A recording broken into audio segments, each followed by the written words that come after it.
ரொம்ப ரொம்ப ஹாப்பியா இருக்குல்லப்பா இந்த மூமெண்ட். ஆமாப்பா, ரொம்ப ரொம்ப ஹாப்பியா இருக்கும். இதை தானே நம்ம எதிர்பார்த்துக்கிட்டே இருந்தோம்.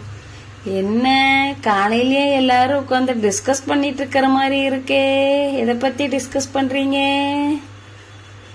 டிஸ்கஸ் எல்லாம் இல்ல ஆன்டி, நம்ம 100 சப்ஸ்கிரைபர் ரீச் பண்ணிட்டோம். அதனாலதான் நாங்க தேங்க்ஸ் சொல்லிட்டு இருக்கோம் சப்ஸ்கிரைபருக்கு. எல்லாத்துக்கும் தேங்க்ஸ் சொல்லலாமா? எங்களுக்கு சப்ஸ்கிரைப் பண்ண எல்லாருக்கும் தேங்க்யூ, ரொம்ப ரொம்ப தேங்க்ஸ். எங்களுக்கு தொடர்ந்து ஆதரவு கொடுங்க. ஓ அப்படியா, ஓகே, நானும் சொல்றேன். சப்ஸ்கிரைப் பண்ண எல்லாத்துக்கும் தேங்க்யூ. நீங்க மறுபடியும் எங்களுக்கு நல்லா சப்போர்ட் பண்ணுங்க. எங்க சேனலை தொடர்ந்து பாருங்க. Thank you very much.